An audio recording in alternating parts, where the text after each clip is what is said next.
Research Texas database is in the beta testing mode at this point. It's not put in place yet. And the state is the one that has created this database outside the laws that exist. And legislation is moving forth. I have spoken with Senator Brian Hughes, several state representatives. They're aware of this in our area and across the state. It's a topic that they are going to be addressing in session this year. And I just believe that in making a statement that we stand for the statutes. The state is going beyond the statutes. And I believe they're putting the cart before the horse. They're trying to create something, and you don't build a house and then try to figure out how do we get the plumbing in. We forgot to put the plumbing in under the foundation. You have to make sure that you go according to a certain process, and getting the buy-in of the custodian of the records and the counties who own those records is most important.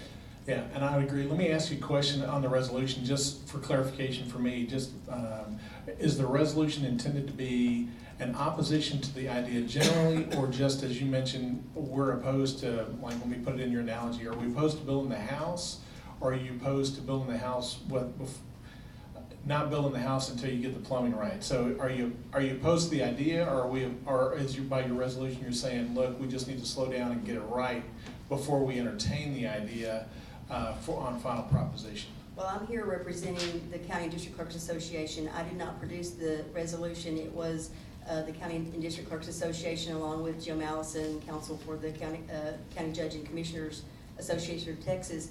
And I am merely just a voice for the association at the local level. And we as a group want to say that we are opposing this database at this point until we get further information from the state. There's just far too many questions unanswered, and we see that without it being built appropriately, that someone's going to have huge ramifications, mainly the county. So, can I ask a question? Would you be opposed to the court rewording this resolution in the way that we might feel about it, as far as the information that you've given us? Because being in the medical world, I understand the importance of protecting information. And I want to do that, but I also want it to be available to attorneys if they need it, so that, like Judge says, he doesn't have to hire somebody in Midland to get that information for him. Well, in attempt to answer your question, I believe convenience is not really something that we can say it's more convenient if we have this in place for certain people. Just because there is a convenience doesn't mean that it's right. It would be not to, well, it would be very convenient for me not to have to come to Commissioner's Court to have to do anything in my office. Well, no, that's not the question. The question is, somewhere in the future, this information is going to be created. This system is going to be created. Possibly. So once we get all the bugs worked out, would you be more in favor of it at that time when you knew everything was secure? I would definitely have to see what the state has in place before I could say that I'm in favor of that. Yeah, I think you got to work out all the kinks and really work hard on it before you can make a decision. Yeah. Well, I talked to Clark and I've talked to several friends of mine that are prominent attorneys in town, that it's beneficial for them, no doubt, to be able to access other counties, particularly if they think they may get it on appeal for some reason, or that they're going to be monitoring that particular case. I didn't know they do those type of things, but they know eventually it's going to work their way to them. I can see how that's of great importance, but I've learned a lot more about this than I ever cared to know. But the Office of Court Administrations, to me, is just another one of those things that has exploded. And I've looked at their website. There's the, and I would suspect this probably came from the Judicial Committee on Information Technology. I have no idea who makes up that committee. And I couldn't even find the list. But I would assume this kind of stuff comes out of that and grows. A couple of concerns that I have is that, first of all, the original agreement required them to dispose of that or purge that information after 30 days, and it isn't.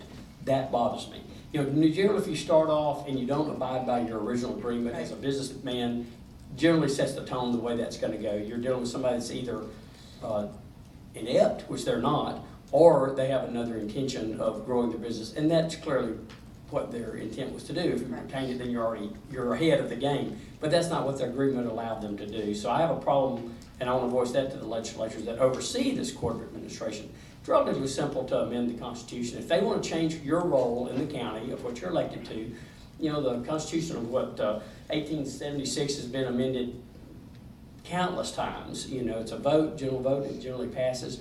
But, you know, I too, as a former insurance agency, we were very reluctant to have all that data put out there where DPS can pull you over. They can check, they can see who has your insurance, who's the licensed drivers. We were concerned about that. It's actually worked fine, but that took a lot of, you know, first few times it was backed out and then redone because it was somewhat easy to manipulate in the beginning. So I have some concerns about it. I would support the association's resolution also because I know Jim Allison, but I am not opposed at all to doing it if they highly restrict what's going to be out there for the public. They've got to address the revenue issues for your, we're not trying to protect our money or our county jobs. I want to see government evolve and be, open to technology changes because that's going to happen.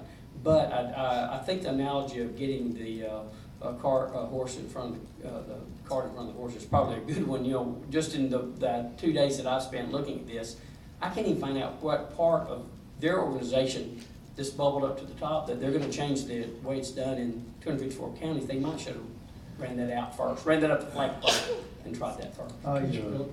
I'm in favor of this resolution as well.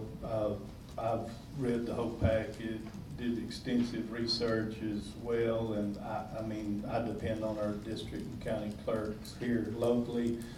I mean, I know the county clerk, and I'm sure the district clerk as well. You can see that thick packet on her thing. She's worked the holidays, she worked late at night. It's very important to her as a clerk, apparently.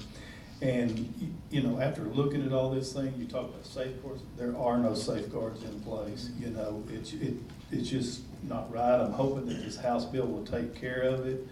And, you know, we don't have to worry about those things on the state level, but after all the research and everything that I've done, I've just got some late emails. Y'all probably got the same email from, of course, Executive Director Grassroots America has concerns, which, you know, that it's just, I've had other emails, constituents. I mean, I'm just going to support this resolution in the form that it's in. Okay, Commissioner Nix? Well, after talking with Karen yesterday and listening to the concerns of the constituents that spoke today, there's just too many variables or unknowns out there as far as security. I think, I want to support my local officials, like they're elected, so I want to support the resolution. Okay.